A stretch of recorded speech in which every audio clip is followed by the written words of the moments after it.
Bismillahirrahmanirrahim.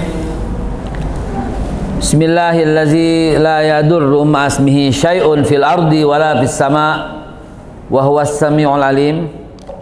Bismillahi tawakkaltu 'ala Allahi la haula wala quwwata illa billahil aliyil azim.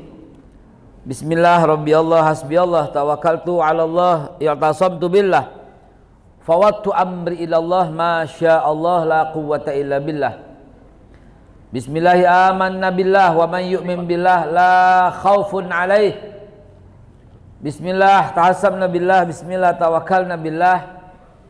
Bismillahi assalamu alaikum warahmatullahi wabarakatuh.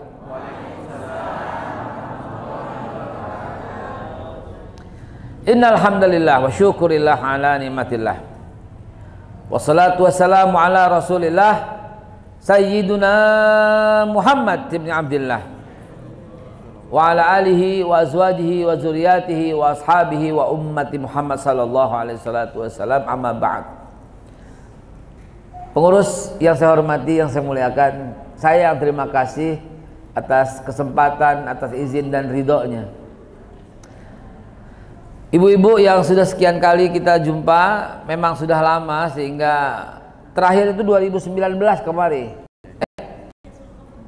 Ya, sebelum COVID kan. Jadi udah lama banget. 2019 terakhir, sekarang 2023. Jadi begitulah. Karena lama jadi kita nggak ketemuan gitu ya. Dan akhirnya alhamdulillah atas izin Allah ketemuan. Ini saya lihat lagi, saya demen banget ini. Apa namanya? Demen banget ininya. Playernya gitu. Enggak, di situ gue akuin gue keren banget gue di situ. Iya kan? Hah? Kurusan ya? Tahun berapa nih foto diambil? Ini dari YouTube nih, dari YouTube kali ya. Siapa yang bikin ini? Yang bikin IT-nya siapa? Hah? Oh, masya Allah. Oh, kalau ibu-ibu pantas, ibu jago milih emang. Dipilih yang lagi kurus, Enggak, saya suka karena latar belakangnya, kehancurannya, benderanya, terus wajah saya dalam menunjukkan keprihatinan.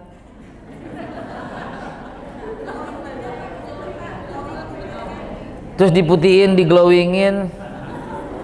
Baik.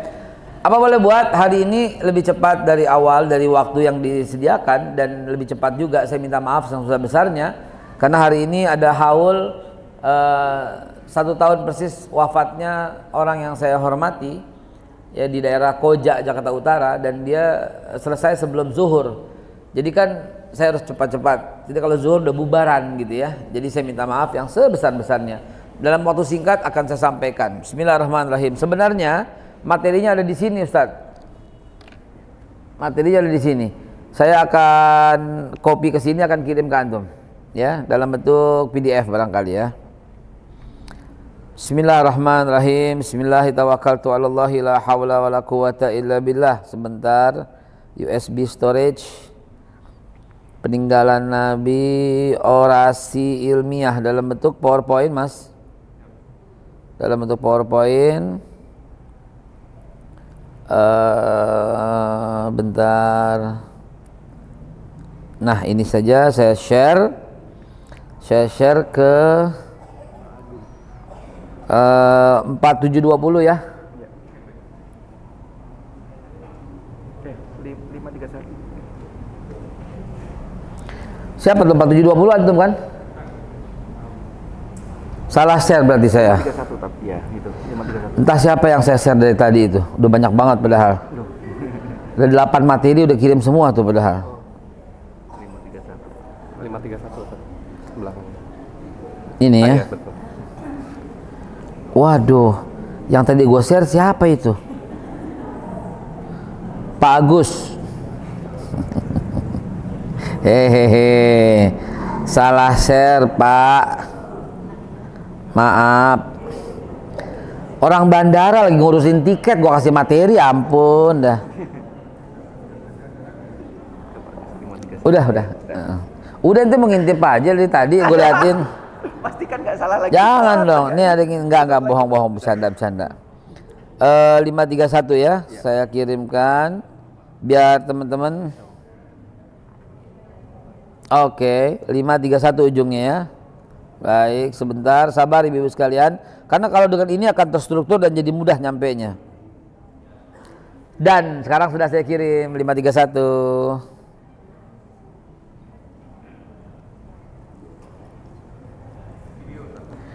Ada video dan sekarang ini saya kirim materinya sekarang. Sekarang saya kirim materinya.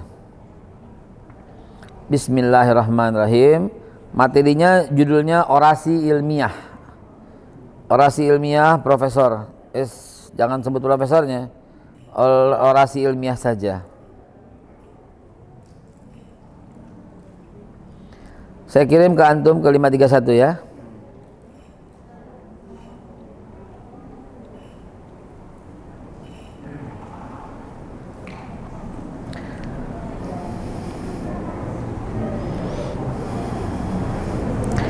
Yang dibuka orasi ilmiahnya, Mas.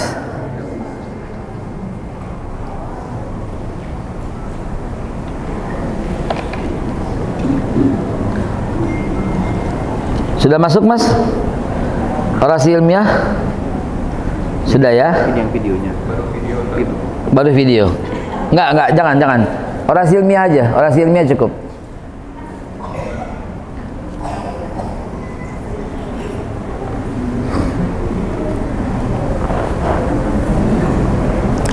Lagi muter ya, Mas ya? Jangan-jangan lewat Pecenongan kali dia. Oh, jauh.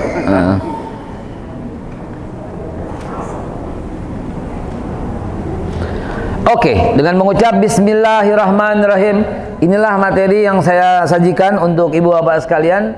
Materi ini saya bawakan kemarin bukan kemarin, 1 bulan lalu kali ya, di Universitas Islam Asy-Syafi'iyah, penganugerahan dan wisuda doktor. Jadi ini selesai ini semua doktor ini. Insyaallah, amin. Coba lihat. Coba lihat dibuka, Mas. Masih download. Hah? Oh, masih download. Tapi udah deliver ya?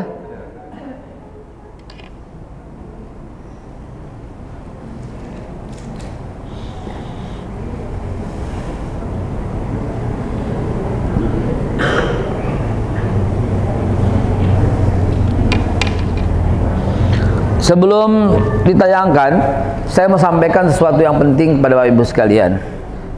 Ini bukan kaleng-kaleng, Pak, betul, bukan katanya. Saya yang kesono. Ya. Apa sih yang dicari oleh Benyamin Netanyahu itu? Siapa dia? Ngapain dia begitu? Seperti beliau bilang tadi, apa sih yang dicari? Kenapa Gaza dihantam sedemikian rupa? Ada apa di Gaza? Apa yang dia mau ambil di Gaza? Apakah di Gaza ada emas? Ada bauksit, ada timah, ada uranium? Nggak ada. Ada harta karun di bawahnya? Nggak ada. Ada gas? Nggak ada. Ada minyak bumi yang berlimpah? Juga nggak ada. Hoax, berita-berita itu. Hadirin sekalian, yang mau diambil cuma satu, yaitu Masjidil Aqsa. Nggak ada lain, nggak ada bukan. Nggak ada lain, nggak ada bukan. Hanya itu. I know it. Saya tahu persis, ngobrol, bergaul, tidur di rumahnya. Bukan di rumah Benyamin ya. Maksudnya teman-teman di sono gitu. Belasan tahun, 17 tahun, pulang pergi bolak-balik terus. Hadirin sekalian, itu yang dicari cuma satu, Masjidil Aqsa.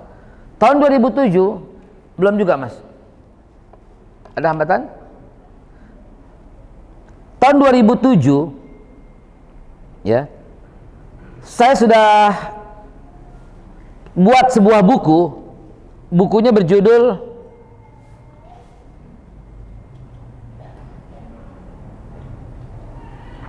Destroying Aqsa, sebuah proses penghancuran Masjidil Aqsa.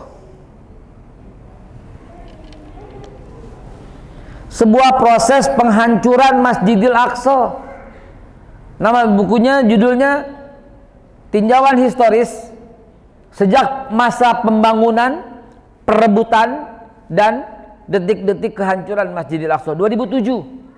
Sekarang 2023, berarti 16 tahun lalu coba dibuka Mas. Di PPT-nya, PPS-nya. Udah tahu lagi? Ini orasi ilmiah kemarin ya. Ini lihat ya, calon menteri apa? Menteri yang pantas apa? Menteri Pendidikan ya. Menteri yang ganteng. Ya, terus.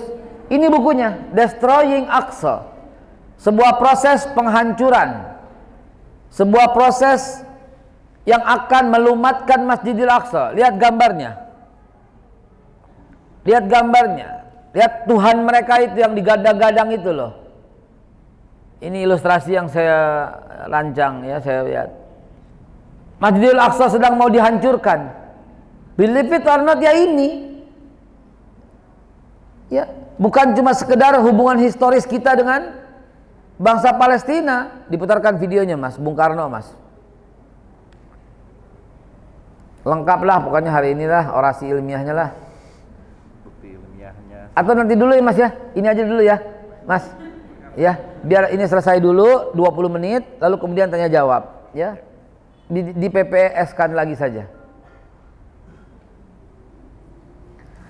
Ini udah saya ingetin 2007. Buku ini terbit dalam bahasa Indonesia dan dalam bahasa Inggris.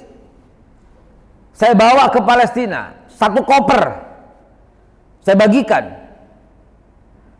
Begitu juga Saudi, mungkin nggak menyentuh kerajaan, tapi saya bawa agar sampai gitu loh. Orasi-orasi saya juga saya katakan, wake up, bangun Liga Arab, bangun dari tidur kalian. 2007 udah saya teriak, Al-Aqsa kita ini mau dihancurin. 1 Desember kemarin Benyamin Netanyahu pidato, wahai rakyat Israel katanya dia, saya berjanji 3 tahun dari sekarang sudah akan terbangun dan masjidnya Muhammad ini. Kan kurang ajar tuh ngomong. Kayak komikus yang kemarin viral di Lampung, di kampanyenya salah seorang capres. Kurang ajar itu orang itu. Saya akan pastikan, saya akan tuntut dia, saya akan tuntut ke pengadilan. Bawa Nabi Muhammad itu, kurang ajar itu orang. Ya. Dia bilang masjidnya Muhammad ini akan kita ganti dengan kuilnya dia. Jadi yang saya khawatirkan 14-15 tahun yang lalu, 16 tahun yang lalu, kejadian sekarang kemarin 1 Desember gitu loh. Pertanyaannya sebenarnya, Masjidil Aqsa milik siapa? Milik siapa? Islam, Kristen, Yahudi, Katolik, Protestan, milik siapa? Ah, itu kan menurut kamu. Kalau kata dia gitu gimana? Menurut siapa? Siapa yang punya Masjidil Aqsa itu? Coba jawabannya gimana yang ilmiah? Islam. Ah, itu kan menurut kamu. Tempat Mi'rajnya. 1. Tempat Mi'raj. Mi'raj kan tahun 620. Mungkin dari Nabi Adam. Ibrahim. Dari bapaknya Ibrahim.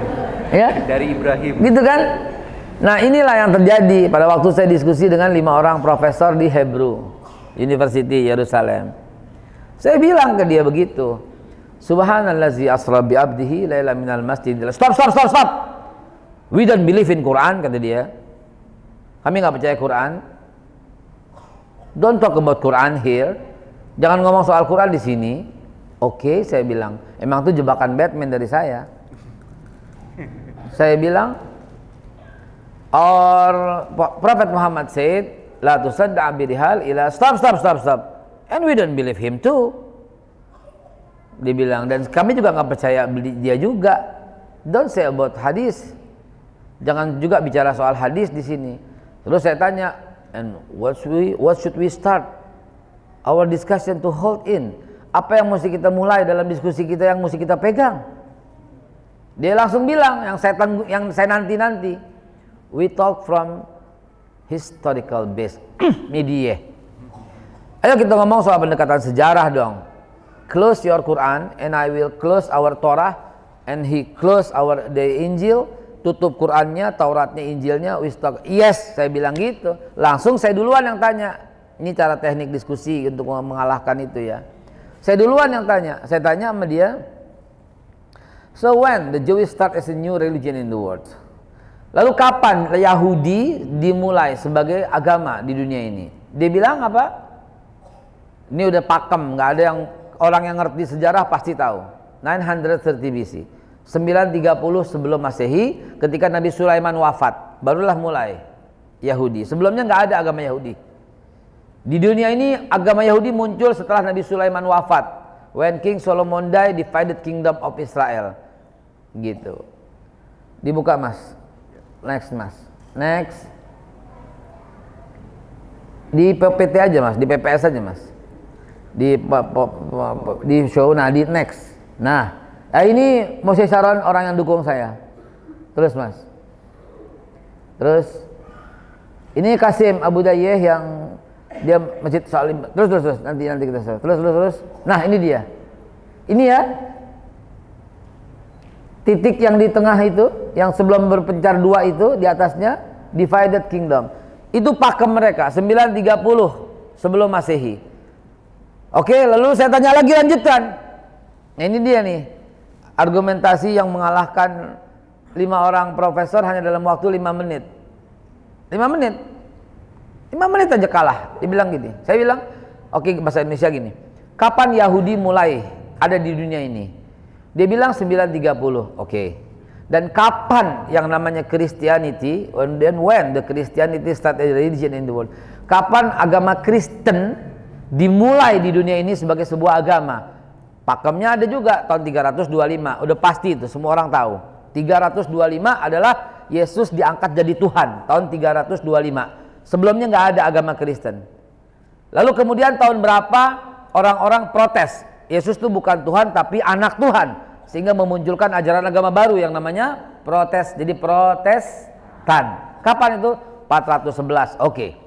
Dan langsung saya tanya, lalu kapan Yerusalem itu dibangun? Kapan Elia itu bahasa orang Kristen, bahasa mereka, bahasa Yahudi juga. Kapan Elia dibangun sebagai sebuah kapitolannya, ibu kota, dan kapan juga bangunan ini dibentuk, yaitu bangunan Masjidil Aqsa, kuil Solomon. Kapan? Artefak menjawab itu 3000 tahun yang lalu. Artefak menghitung dengan tepat. Lalu saya bilang, kalau begitu Masjidil Aqsa sudah ada lebih dulu, sebelum ada Yahudi, sebelum ada Protestan, sebelum ada Katolik. Jadi confirm itu bukan milik kalian. Selesai diskusi. Ya kan? Ini Ahmad Didat berdiskusi soal Syiah dengan orang-orang Iran. Orang-orang Iran bilang Syiah yang benar dan sebagainya dan sebagainya. Ahmad Didat masuk ke dalam diskusi itu dengan menenteng sendalnya. Diskusi bawa sendal. Orang-orang Syiah bilang, loh, kenapa bawa sendal? Ahmad Didat berkata, dalam sebuah hadis diceritakan Nabi bersabda, orang-orang Syiah itu suka mencuri sendal. Orang Syiah protes, bohong. Belum diskusi udah rame, belum diskusi udah berantem. Bohong. Kenapa? Tidak mungkin Nabi bilang begitu. Kenapa? Karena kita ada setelah Nabi wafat. Oh, ya kalau begitu Anda agama baru. Selesai, pulang. Saya pakai begitu tekniknya. Ya kalau gitu Masjidil Aqsa udah ada sebelum Anda ada. Dia 3000 tahun udah ada sebelumnya. Maka baru kita secara ilmiah dibuka mas. Next mas. Dibuka satu slide, di-fullkan. Terus sampai satu full. Terus sampai satu slide full. Dah cukup. Sampai ya Yahudi terbentuk. Baik, saya jelaskan dengan singkat begini. Bismillah.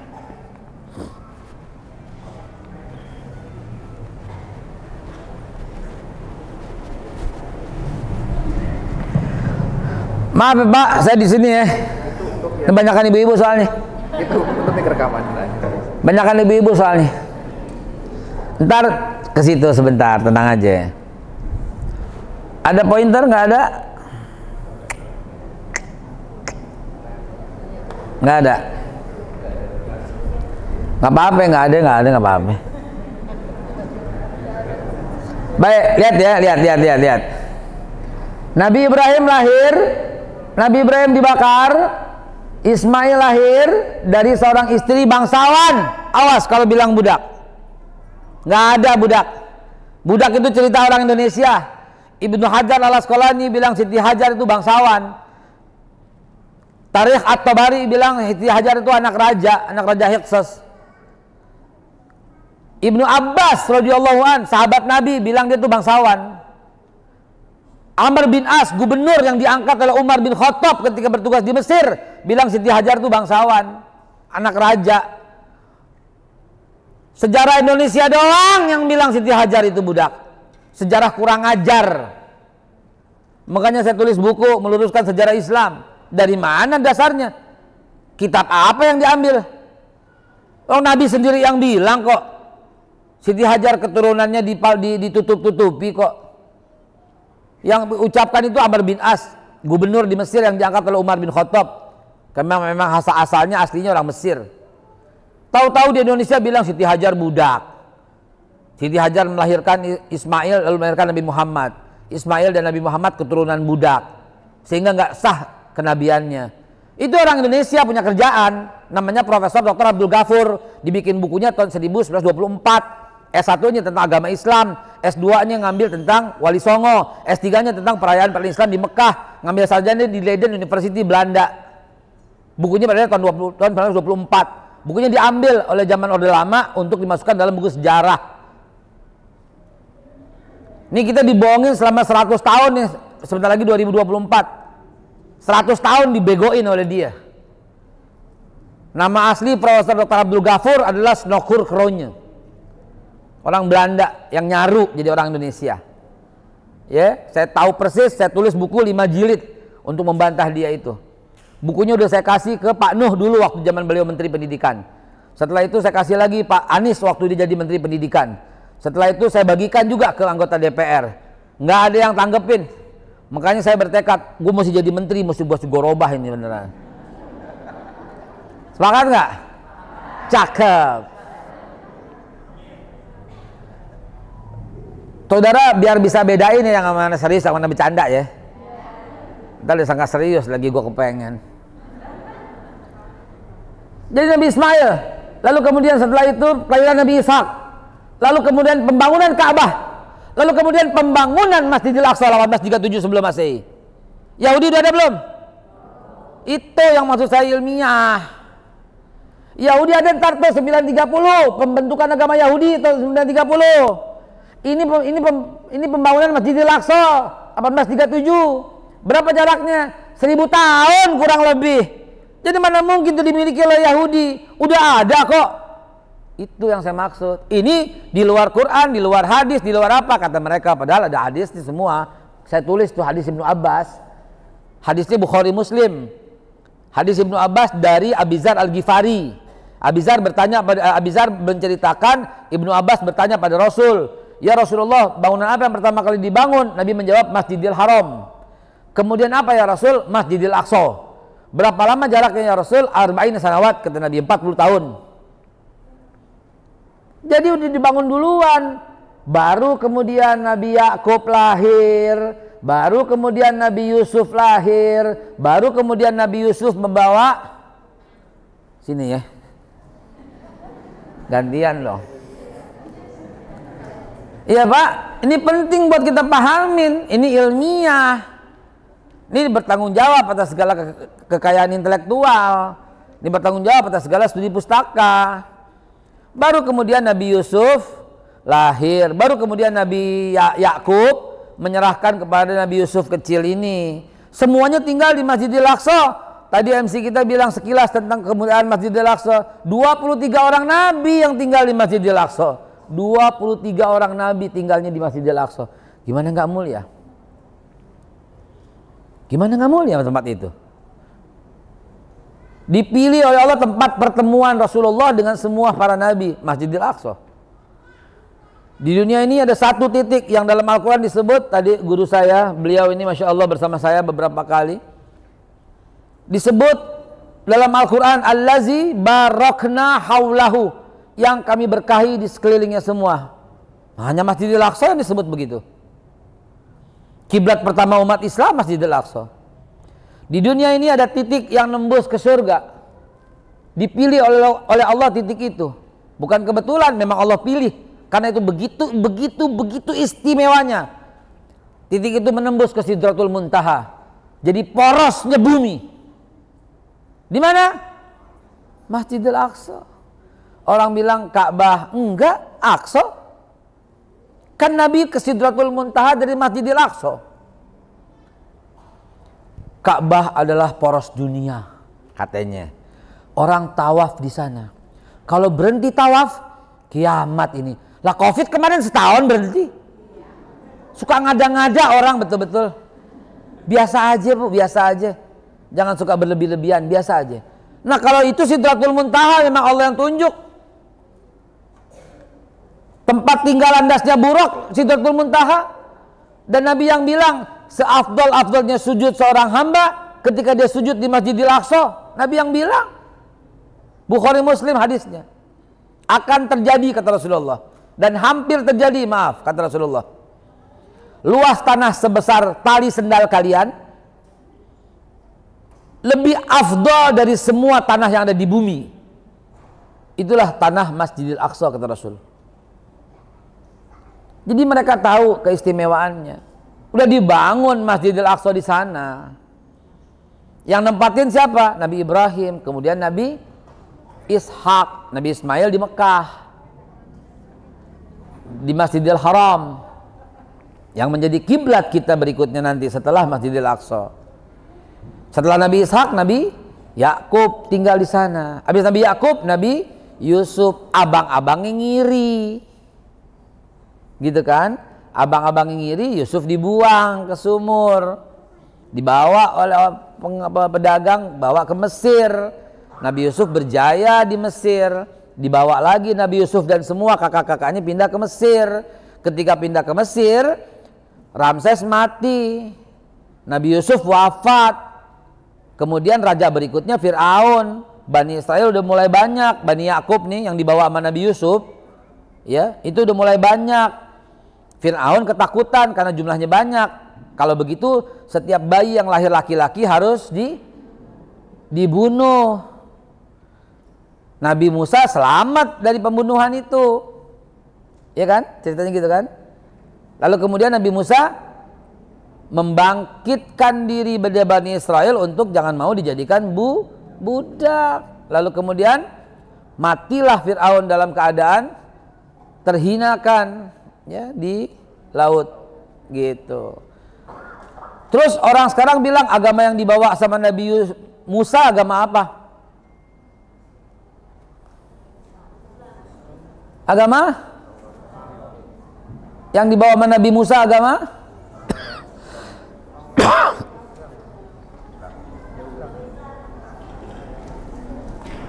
Nabi Musa tahun berapa? 1420. Gimana sih? Tuh 14 sampai 1527. Dari 1420 ke 1527. Yahudi belum ada, Bang. Yahudi tahun 930. 900 tahun setelah Nabi Musa wafat baru muncul Yahudi. Gimana sih? Nabi Musa membawa agama yang keras. Nabi Musa membawa agama. Fir'aun matinya masuk.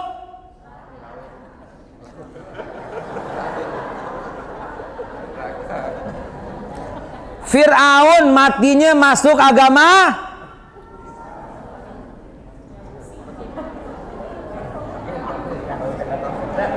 kafir sifat. Saya tanya agama apa? Fir'aun matinya agama dalam agama apa? Fir'aun matinya agama? Fir'aun minta mati masuk dalam agama Islam dong. Surat Yunus ayat 90. Baca dulu deh. Nih gara-gara ini saya tahu nih. Tiap malam Jumat bacanya Yasin. Hamil 7 bulan bacanya surat Yusuf. Jadi 2 surat yang ditahu. Sama pagi-pagi Al-Waqiah minta rezeki. Quran ada 114 surat, Bu. Baca surat Yunus juga, Al-Baqarah juga dong. Coba buka surat Yunus ayat 90. Fir'aun masuk Islam. Jelas itu, coba lihat. Dan kami selamatkan Bani Israel melintasi laut. Kemudian Fir'aun dan bala tentaranya mengikuti mereka untuk menzalimi dan menindas mereka. Sehingga ketika Fir'aun hampir tenggelam, dia berkata, "Aku percaya bahwa tidak ada Tuhan melainkan Tuhan yang dipercayai oleh Bani." Syahadat kan? La ilaha illallah kan? Dulu waktu masih muda dia bilang ana rabbukumul ala. Saya Tuhanmu yang paling tinggi. Itu masih muda. Mau mati tobat kan? La ilaha illallah kan? Lalu terus apa kata Fir'aun? Aku percaya bahwa tidak ada Tuhan melainkan Tuhan yang dipercayai oleh Bani Israel, dan aku termasuk orang-orang yang berserah diri. Enggak. Dan aku termasuk orang-orang yang muslim. Lihat, diralat sama dia. Fir'aun juga nih soalnya. Bacaan teksnya. Mana coba bacaan teksnya? Berserah diri. Enggak, bacaan teksnya apa? Muslim. Muslim dalam kurung nggak usah dibaca. Ini Fir'aun juga yang baca soalnya. Iya kan? Fir'aun matinya masuk. Yang keras. Fir'aun matinya masuk. Tapi Allah tolak gitu. Ini urusan tauhid. Supaya anak-anaknya di rumah ngerti bahwa Fir'aun aja minta masuk Islam. Nabi Musa membawa agama Islam gitu.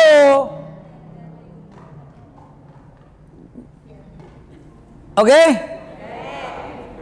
Coba diulangi lagi, jangan pakai bohong. Coba ulangi lagi. Dari awal, jangan pakai bohong. Dan kami selamatkan Bani Israel melintasi laut.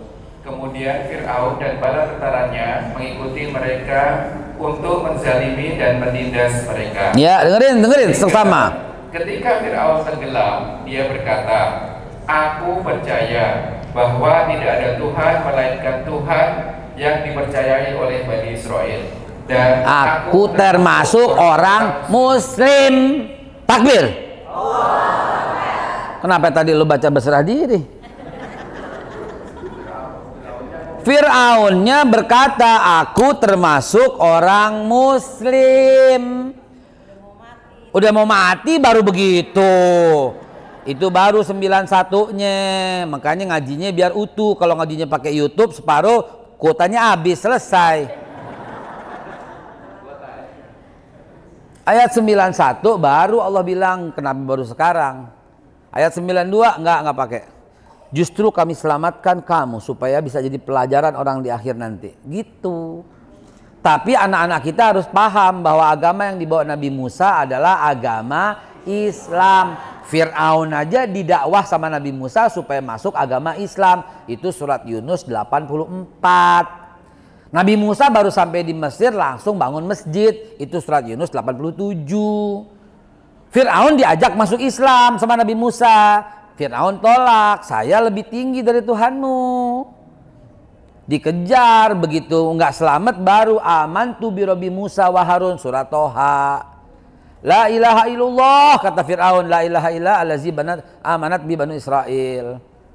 Agisni ya Allah, tolong aku. Agisni ya Musa, maaf, itu dalam tafsirnya kita buka. Agisni ya Musa. Ini saya jadi bahas Musa gara-gara dia keselimpet lidah nih. Ya, padahal bahas Palestina, tapi sedikit saya tantumin dulu nih biar lurus pengertiannya, biar lurus pengertiannya. Jadi semua nabi membawa agama Islam, ya. Kitab Taurat itu kitabnya orang Islam. Demi Allah, wallahi wabillah watallahi, saya bersumpah dengan segala macam kebenaran Al-Quran bahwa kitab Taurat, kitab Injil, kitab Quran, kitab Zabur, semua kitab milik orang Islam. Adapun kitab Yahudi namanya Talmud, adapun kitab orang Kristen namanya Alkitab yang ditulis oleh Matius, Markus, Lukas, Yohanes. Sedangkan Injil kitabnya orang Islam yang hidup zaman Nabi Isa. Sedangkan Zabur kitabnya orang Islam yang hidup zaman Nabi Daud. Sementara Taurat kitabnya orang Islam yang hidup zaman Nabi Musa. Sementara Al-Quran kita orang Islam yang hidup sama Nabi Muhammad. Karena semua Nabi dari Adam sampai Nabi Muhammad adalah orang Islam. Jelas nggak? Jadiin status.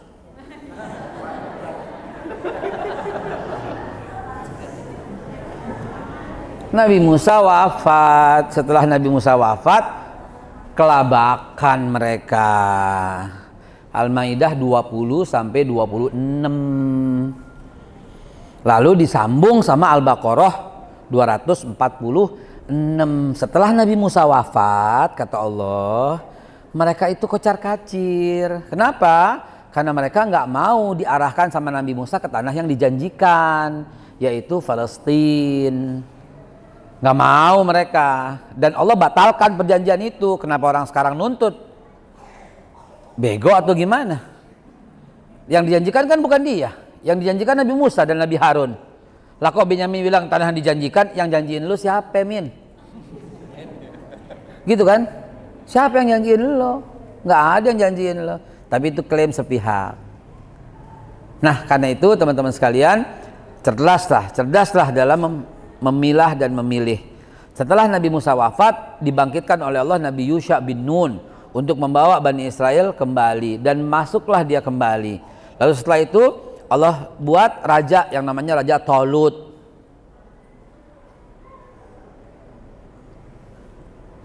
Ini dia 1028. Masa Raja Saul, kalau kata orang Kristen Raja Talut, ya. Nama lainnya Talut. Lalu kemudian ada raksasa yang tinggi besar itu, siapa namanya? Daud dan Goliat. Ingat nggak cerita itu? Nabi Daud dan raksasa Jalut, ya kan? Itu Al-Baqarah 247 sampai 250. Itulah kemudian kembalinya mereka ke Masjidil Aqsa. Lalu tentram di masa Nabi Daud, tentram di masa Nabi Sulaiman. Bayangkan, sejak dibangun Nabi Ibrahim sampai Nabi Sulaiman aman, tentram. Begitu Nabi Sulaiman wafat, kuat mas, baru kemudian berantakan, masa perebutan, terus sampai selesai. Tuh direbut sama Assyria, sama Babilonia, Nebukadnezar, Persia, Alexander, Zerubabel, Makedonia, Selekus, Herodes naik tahta. Terus Terus satu lembar lagi. Masa perebutan. Ayo. Billahi taufiq wal hidayah. Wassalamualaikum. Nah, ya. Herodes naik tahta, Freemason ambil lagi, Titus ngambil lagi, revolusi ngambil lagi, Kaisar Hadrian ambil lagi, Bizantium ambil lagi, Kristen mulai ada. Tuh, disepakati Yesus jadi Tuhan tahun 325, Kristen ambil. Ya, dari tahun berapa tadi? 720 sebelum Masehi sampai 325. 1000 tahun nggak dipegang Islam. Berantakan, setiap masa ngambil sampai habis semua peninggalan Nabi Sulaiman. Yang sehabis-habisnya zaman Nebukadnezar tadi. Gitu, diambil semua, diboyong ke Irak. Jadilah Irak peradaban baru Babilonia. Begitu. Terus mas. Setelah Kristen ambil, apa yang terjadi? Cukup sampai 620. Cukup sampai 620. Ya. Pada saat itu setelah Kristen ambil, lalu kemudian berita kenabian Nabi, kemudian Yahudi ngambil, ya, bangsa Persia ngambil, dan Nabi kunjungi. Nah, disinilah turun ayat Subhanallazi asra bi abdihi lailam minal masjidil harami ilal masjidil. Kata Aisyah radhiyallahu an, tidak pernah satu malam terlewat, kata Aisyah, ya, tidak pernah satu malam terlewat oleh Nabi kecuali beliau membaca surat Al-Isra sejak turunnya. Apa tandanya? Nabi yang ilmunya awalin wal akhirin, yang tahu apa yang terjadi, apa tandanya? Tahu nggak tanda-tanda ini? Nabi tahu akhir zaman itu seperti apa. Nabi tahu persis akhir zaman itu Al-Aqsa akan kalian tinggalkan. Di close, dibuka suasana Isya. Ini biar teman-teman tahu apa yang terjadi. Dibuka filmnya mas. Ini di close saja mas. Film yang tadi, yang antum buka. Video. Ini di close saja. Video.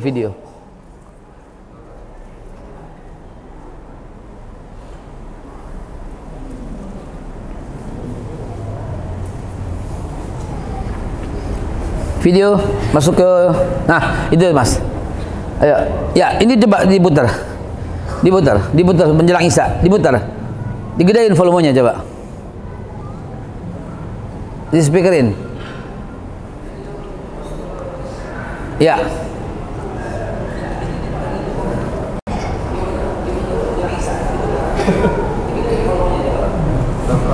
Video ini yang diputar bukan suara saya. Lah ada gua di situ. Ulang.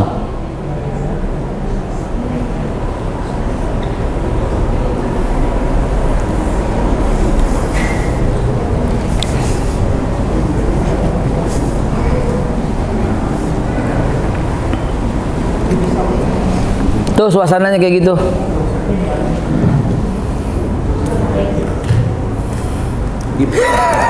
Apa itu? Dimsum, masya Allah. Ini dimsum yang paling enak di di seluruh dunia. Ibu apa lihat? Ini pesan Nabi. Nabi tahu akhir zaman itu kalian akan tinggalkan Masjidil Aqsa.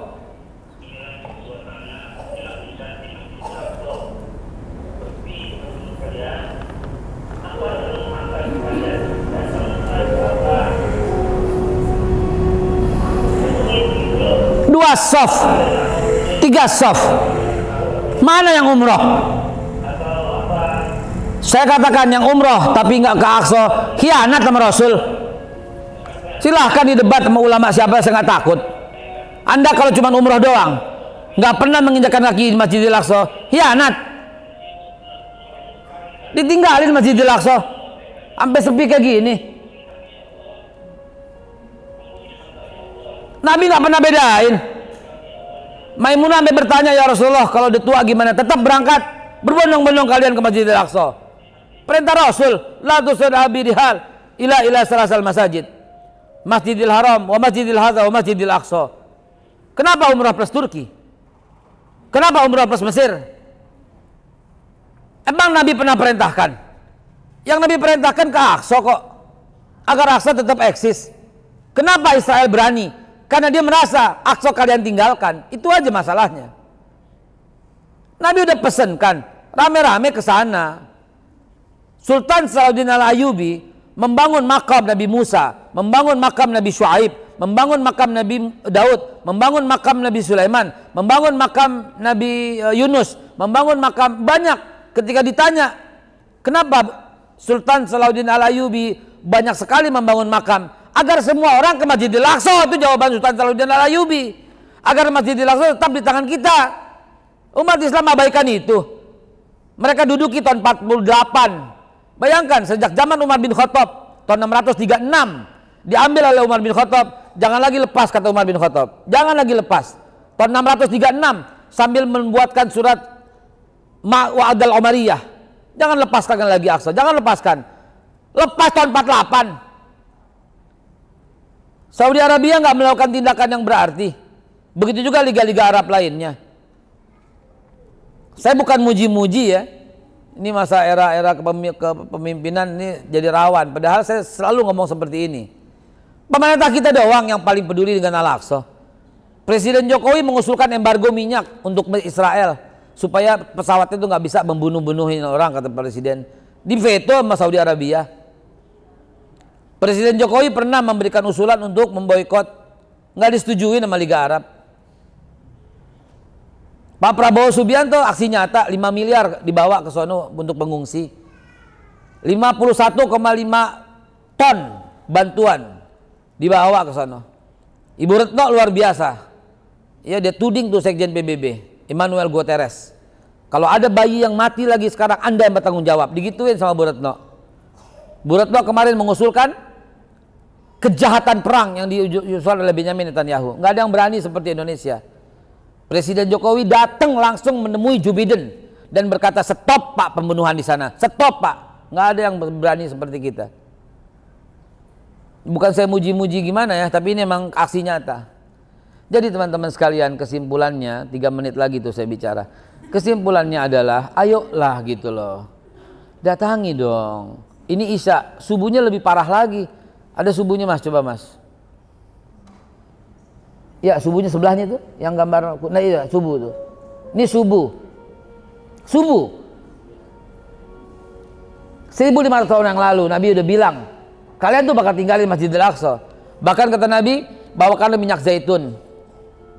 Bawakan minyak zaitun. Minyak zaitun itu buat apa? Buat penerangan. Saya bersyukur punya abah saya tuh, Hasan Umar Baras.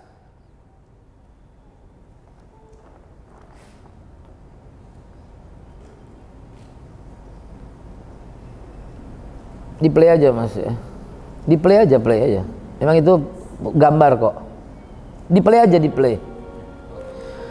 Dari masih kecil saya diceritain sama abah gitu loh. Kita mesti berkunjung ke Aqsa. Kita mesti berkunjung ke Aqsa. Abah mau ke Aqsa sama lokal. Abah mau ke Aqsa sama lokal. Abah mau ke Aqsa sama lokal. Jadi ini yang membuat saya tuh jatuh cinta kepada Al-Aqsa. Saya jatuh cinta kepada Al-Aqsa itu gara-gara itu. Ayah saya itu selalu ceritanya gitu. Al-Aqsa itu tempat para nabi. Al-Aqsa mesti dijaga. Sekarang itu Israel yang dudukin. Bayangin tuh, abah saya tuh visionernya itu sampai kayak begitu. Lo bisa jadi pembebas Al-Aqsa lokal. Digituin saya. Lo mesti berangkat ke Al-Aqsa lokal. Lo mesti berangkat. Oke bah, kita berangkat bah. Itu 2005. Tahu apa yang terjadi? 29 Desember 2005. Ayah saya meninggal dunia sebelum dia berangkat ke Al-Aqsa. Sebelum dia berangkat. Dia belum pernah lihat langsung Al-Aqsa. Maka saya bertekad, ya Allah, saya harus berangkat ke Al-Aqsa. 2006 saya jalan. Dan ternyata luar biasa. Nggak bisa diceritakan dengan kata-kata. Andai kata Rasulullah ada di tengah-tengah kita, betapa kecewanya beliau. Orang-orang kaya sibuk berkali-kali ke sana. Dubai dengan segala gedung pencakar langitnya. Saudi Arabia dengan segala macam jam-jam besarnya itu. Orang bilang hebat, mewah. Enggak. Al-Aqsa dong. Perhatiin dong. Bukan cuma duit yang dibutuhkan. Gitu loh. Bukan cuma duit yang mereka butuhkan. Enggak butuh mereka. Imam-imam mereka tuh bilang gak usah bawa duit kemari. Ajak semua orang katanya. Ajak semua orang katanya imam-imam itu. Allimu auladakum hubbal Aqsa. Ajarkan anak-anak kalian untuk mencintai Aqsa. Apa yang terjadi kalau 3 juta orang yang umroh itu rame-rame ke Aqsa? Apa yang terjadi? Nggak berani Yahudi. Dan souvenir-souvenir di sana laku. Dibeli sama para cindera mata. Akhirnya orang sana bisa punya pendapatan. Mungkin hotel-hotel tumbuh.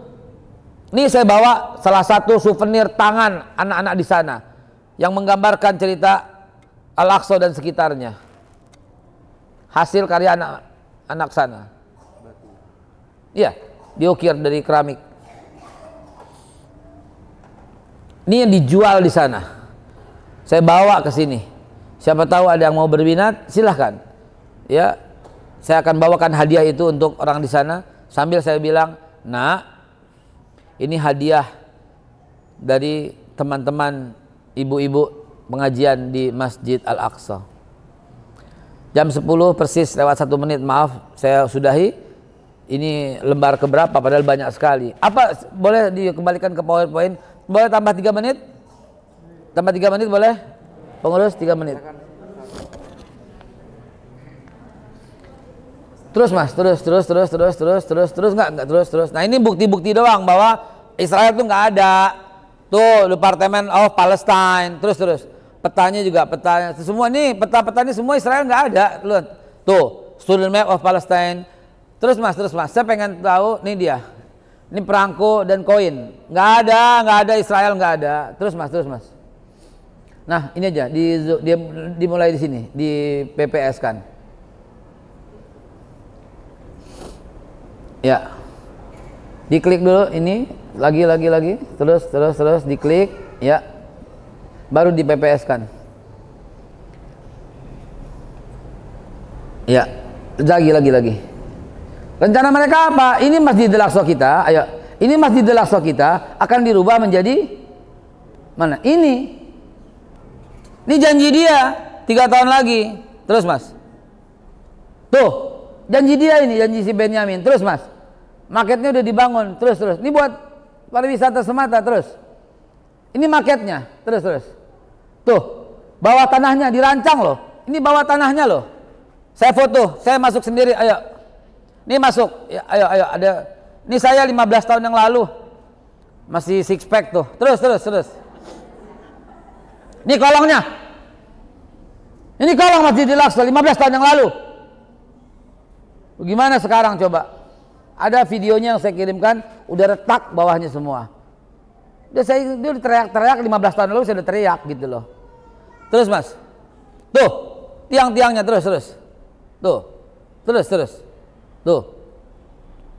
Tempat mereka kumpul tuh. Terus. Ini marketnya. Terus. Tuh. Terus. Sampai terus. Nih. Oke, mana lagi? Nih. Dia dikirim ke sana. Satu lagi. Terus Mas, jangan mundur. Nih dia rencananya. Al-Israel Kabir, Israel Raya. Batas atasnya Libanon, batas kanannya Iran, batas kirinya Mesir, batas bawahnya Saudi Arabia. Apa kurang lagi? Terus ada kalau nggak salah lembar berikutnya. Nah, terus. Nah, ini dia. Terus sampai Saudi Arabia loh. Ini Saudi Arabia ini, Tabuk, ini Saudi Arabia. Ya. Ini rencana dia. Coba lagi terus. Cukup barangkali ya. Dan seterusnya masih banyak sekali yang mau disampaikan, tapi inilah kurang lebih bisa menggugah kita semua untuk peduli dengan Masjidil Aqsa. Ini Mas. Berangkat. Mas di close semua bisa? Close. Kita sering tanya jawab. Silakan kami buka 3 pertanyaan dulu Bapak Ibu sekalian yang ingin menanyakan tentang kondisi sekarang Al-Aqsa dan kenapa kita juga harus membela Palestina. Bapak Ibu kami persilahkan dari jamaah sekalian yang mau menanyakan. Silakan dari Di close Mas, di close. Close semua, close. Ntar baru kita buka tanya jawab, silakan. Assalamualaikum warahmatullahi wabarakatuh. Waalaikumsalam warahmatullahi wabarakatuh. Assalamualaikum. Kita tahu Israel itu negaranya tidak besar, kecil. Jadi juga. Mana yang bertanya? Mana? Masya Allah, Pak Anton, silakan. Tapi sampai hari ini kita lihat kubu PBB saja nggak sanggup nyetok. Ya. Hukum internasional sudah diam. Apa pura-pura diam atau gimana saya nggak tahu. Ya. Kenapa bisa seperti itu, Ustaz? Negara seperti Israel saja, Amerika itu bisa apa?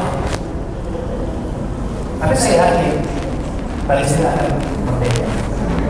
Mau disampaikan kenapa hal ini terjadi seperti itu. Baik. Assalamualaikum warahmatullahi wabarakatuh. Kalimatnya bukan begitu. Kenapa nggak bisa apa-apa? Nggak mau. Beda jauh, nggak bisa sama nggak mau. Beda jauh. Sekarang lagi kelimpungan dia karena boykot itu, nggak ada dana. Itu baru berjalan sedikit, hanya Indonesia, Malaysia, dan Pakistan yang menjalankan boykot itu. Udah kelabakan, belum lagi negara lain. Bukan nggak bisa, apa nggak mau? Bukan nggak bisa, nggak mau. Saudi Arabia stop minyaknya, terus pesawat terbang pakai apa? Pakai air. Nggak mau. Karena mereka Nauzubillah summa nauzubillah lah. Kalau diceritakan tentu akan mendapatkan kehebohan kalau saya open gitu loh di sini. Brengsek itu Pak, brengsek itu. Stop aja embargo aja minyaknya. Ingat tahun 76 Raja Faisal stop minyak ke Amerika, ke Eropa, ke Israel 3 hari, ampun Pak, nggak jalan tuh mobil-mobil mereka, ekonomi mereka anjlok nol. Raja Faisal sih cuek aja, stop, ditembak seminggu doang setelah embargo, ditembak Raja Faisal. Raja Faisal bilang ini jihadnya, yang lain nggak mau begitu, takut mati lah, takut apalah. Jadi cuma urusannya bukan nggak bisa, nggak mau mereka itu. Khianat sama Rasul itu mereka. Biarin saya bilang begitu. Berkhianat sama Rasul. Nabi sampai bilang kunjungin. Hafsah binti Umar bin Khattab bertanya, ya Rasulullah, kalau udah nggak sanggup gimana? Kunjungin. Kalau nggak juga bagaimana? Berikan hadiah. Kita salah sangka lagi. Mari kita donasikan apa? Sampaikanlah zakatmu. Apa zakat itu kepada orang kaya, kepada orang miskin. Sedekah itu kepada agniya, orang kaya, kepada orang nggak mampu. Al-Aqsa itu bukan orang miskin. Mereka mereka mulia, nggak terima zakat, nggak terima. Rasulullah memilih kata tuh dahsyat tepatnya. Nabi bilang berikanlah hadiah. Kalau hadiah nggak terbatas 2,5%. Hadiah itu yang terbaik. Hadiah itu yang kita cari, yang kita upayakan. Hadiah itu kesejajaran. Hadiah itu memberi karena cinta. Gitu. Ayo kita sedekah buat Al-Aqsa. Ini orang nggak ngerti dia hadis Nabi. Nabi suruh apa? Berikanlah hadiah. Beri hadiah buat orang Aqsa, hadiah. Walau kata Nabi, walaupun hanya sekedar minyak zaitun. Gitu loh Bapak Ibu sekalian. Jadi kunjungilah Al-Aqsa, berikanlah hadiah orang-orangnya. Saya bawa buku meluruskan sejarah Islam, semua hasilnya akan saya bawa untuk hadiah orang-orang yang tinggal di Masjidil Aqsa. Saya bawa apa ini? Hasil karya tangan. Siapa yang mau beri hadiah, saya kasih hadiah ini. Begitu. Saya Ustaz mau ngasih hadiah, ambil hadiahnya buat antum sekalian. Begitu. Istilahnya dilelang, hasilnya buat sahabat-sahabat yang di sana dan buat perjalanan. Silahkan. Siapa yang mau? 2 juta rupiah ini. Siapa yang mau 2 juta rupiah? Antum, 2 juta rupiah itu. 2 juta ya Pak ya? Ada yang mau 3 juta? 3 juta. Fadal. Buat antum 3 juta rupiah. Uangnya yang Bapak kasih, saya bawa tanggal 11 besok. Mohon doanya, saya tanggal 11 saya berangkat. Tanggal 11 besok berangkat.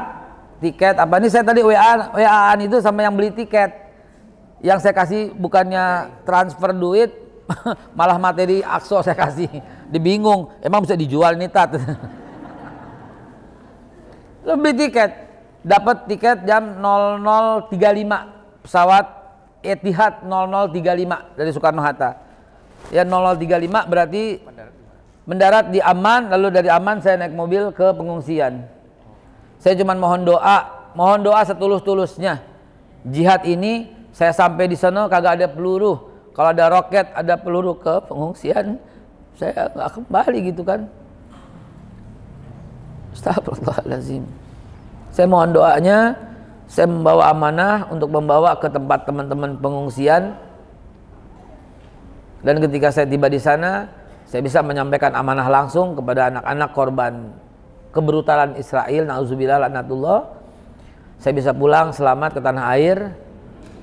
Saya berangkat sampai perbatasan, tidak bisa masuk ke Gaza, tapi orang-orang Gaza udah banyak yang keluar. Dan disitulah saya mau memberikan hadiah langsung. Amanat dari beberapa teman, amanat dari beberapa sahabat yang harus saya sampaikan, termasuk dari antum. Demikian saya cukupkan. Billahi taufiq wal hidayah. Assalamualaikum warahmatullahi wabarakatuh. Jadi Pak, masalahnya bukan nggak bisa, tapi nggak mau. Kebanyakan Israel memegang rahasia-rahasia. Kebanyakan Israel memegang rahasia-rahasia. Ada rahasia porno, ada rahasia anak-anak mereka yang sedang laknatullah na'udzubillah dijebak di hotel-hotel di Amerika, dijebak di hotel-hotel mewah. Sehingga kalau diucapkan itu bakal rame geger negaranya. Ada rahasia yang lain. Ada rahasia perbankan yang dikuasai oleh mereka. Ada kejahatan-kejahatan. Amerika tuh biangnya kejahatan, Pak. Semua kejahatan dunia tuh Amerika. Yang membunuh 1 juta Afghanistan tuh Amerika. Yang membunuh 2 juta rakyat Irak itu Amerika. Sebelumnya dia membunuh semua suku Indian sebagai penduduk asli. Yang menghantam semua Suriah tuh Amerika. Yang menghantam rakyat Libya tuh Amerika. Amerika tuh dajjalnya dunia. Dia bikin Israel itu Amerika. Harry Truman, presiden Amerika tahun 48 yang bikin itu. Saya ada dokumennya kok. Ya. Demikian, mudah-mudahan manfaat. Saya pamit kalau umpamanya nggak ada. Di luar ada buku-buku yang bisa Anda ambil. Ini silahkan Bapak ambil. Ada juga untuk antum ya, yang buat masjid ya.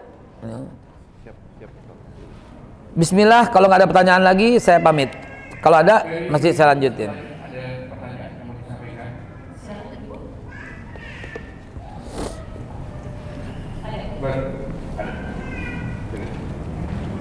Barangkali satu Silakan Ibu, silakan. Tuh Ibu yang baju hitam, silakan. Iya. Bapak duluan.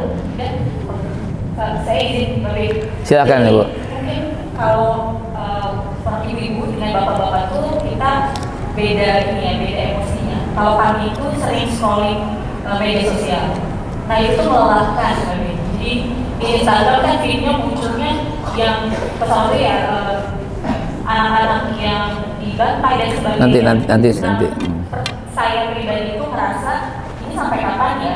Terus kalau concernnya bukan ke Al-Aqsa itu bisa lelah. Jadi ini sampai kapan sih donasi berarti hadiah untuk Palestina ini sampai kapan sih? Semua kan melakukan itu ya. Sementara kemenangan Palestina sendiri kita nggak tahu kapan. Jadi pertanyaan saya gimana cara proporsional saya untuk bagi emosi saya terutama ini. Kapan kita harus saat ini saya peduli, tapi di saat lain saya mau liburan juga jadi kayak menafik gitu. Berangkat. Jadi solusinya berangkat, udah nggak pakai diskusi, nggak pakai solusi. Apa yang Nabi suruh jalanin, beres. Nggak mungkin Nabi salah, nggak mungkin Allah keliru. Melalui lisan Nabinya Allah suruh berangkat. Kan pada hakikatnya Allah yang suruh. Wa ma yantiqu anil hawa in huwa illa wahyu yuha. Hadiah-hadiah yang diberikan tuh buat kakek-kakek, nenek-nenek yang nggak bisa jalan. Ibu masih bisa jalan, berangkat. Itu pesan Nabi. Nggak mampu uangnya, nggak mampu apanya, nah, barulah berikan hadiah semampu kita. Selama masih mampu, kumpulin duit, berangkat. Berangkatlah. Sebagaimana kalian berbondong-bondong ke Mekah dan ke Madinah, berangkat. Begitu, yang paling penting, yang paling pas tuh begitu, nggak ada lagi yang lain.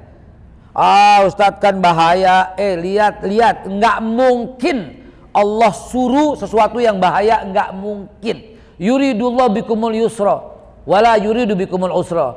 Kalau kurang yakin juga, tanya sama orang yang udah 17 tahun di sono. Ini dia orangnya, tanya. Jangan dengerin orang yang baru sekali. Tahu-tahu bilang susah lah, 7 lapis lah. Apa? Saya telepon tuh orang kan. Ente bilang 7 lapis, apa? Wafer 7 lapis. Anda bilang begitu. Ente bilang apa? Orang ke sono kencing-kencing. Dosanya kayak apa ente? Orang jadi ngeri gara-gara dengar ngomongan ente. 17 tahun aneh, lebih 30 tahun nggak ada tuh yang kayak begitu-begitu. Aman-aman aja semua, lancar-lancar aja semua. Almarhum Syekh Ali Jabir memang di stop pada waktu itu. Saya bawa, ayo Syekh berangkat sama saya. Lolos tuh. Ustadz-ustadz, ulama-ulama saya bawain semua, lancar semuanya, nggak ada yang terhambat. Tanya Agim coba. Tanya Ustadz Khalid Basalamah coba. Tanya semua tuh ustadz-ustadz. Nggak ada hambatan. Jadi aman gitu loh, aman. Berangkat semuanya tuh, berangkat ke sono, berangkat. Demi Allah aman. Aman, lancar. Allah yang suruh kok. Kalau lihat pakai kacamata iman ya begitu. Berangkat. Jangan takut-takutan. Nggak ada. Saya besok ke pengungsian kok. Ntar mati Ustadz di sono. Dari lahir udah Allah tentukan mati di mana, kapan. Dari lahir Allah udah tentuin. Kalaupun enggak berangkat pasti datang, pasti mati. Saya memegang itu dengan kuat. Apabila qadarullah sampai di sana ya udah. Apabila nggak jumpa lagi ya udah, sholatin beres. Tapi kalau orang Aqsa nggak usah disolatin, kata mereka. Orang-orang jangan sholatin kami. Kami tetap hidup bersama Rasulullah dan Hamzah. Kami tetap hidup bersama para syuhada. Anda yang perlu kami sholatin, karena Anda udah mati walaupun masih berjalan di muka bumi. Apa nggak ngeri ucapan itu? Shallu ala Nabi Muhammad.